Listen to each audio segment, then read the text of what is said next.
Hi everyone. This is my last post.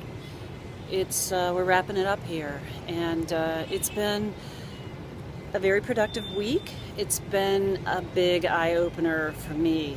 Like I said in the last post, it's not what I expected. Vietnam it's a beautiful country, and the people are so gracious and so welcoming and so forgiving. I'm back in Saigon now. I've spent many days out in the countryside in central Vietnam near Da Nang in an area called Dien Vam and Hoi An, and both those areas. I'm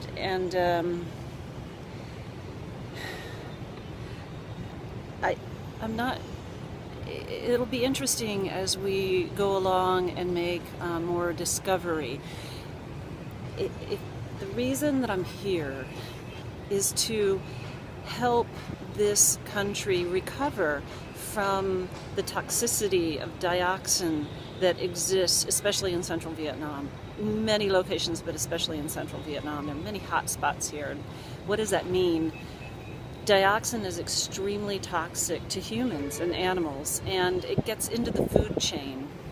It's in their soil, it's in their groundwater, so it's in their crops, it's in their livestock, it's in their food, it's in mother's milk. It's pervasive in some areas, and it causes lymphomas and other diseases in adults.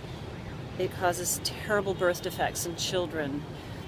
We sprayed Agent Orange here, millions of gallons of Agent Orange 50 years ago, and the dioxin that contaminated that substance is still here. Eventually it will degrade, but we don't know how long that's going to take. Maybe it'll take another 50 years. Maybe this is the last generation to be affected, but we don't know yet. In the meantime, what do we do? I think two things. First, we have to make sure that the children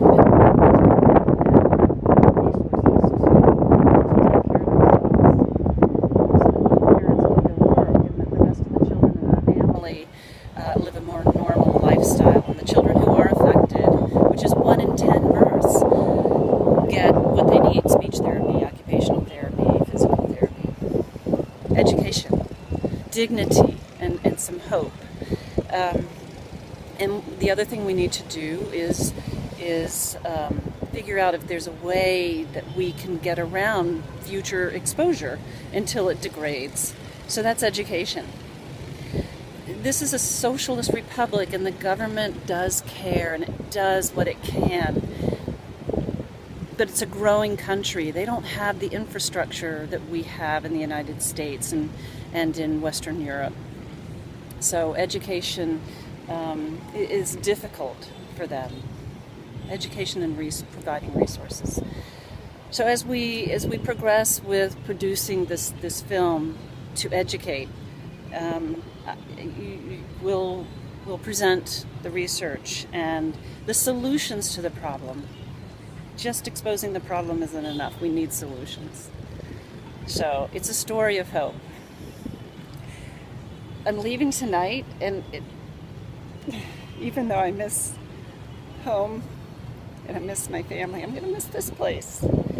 But we'll be back, and it won't be long. We'll be back in the spring, and we'll be presenting all of that information to you then, later this year. So thanks for following. Continue to follow, and I'll keep you up to date, and together we'll find solutions and give hope to these folks.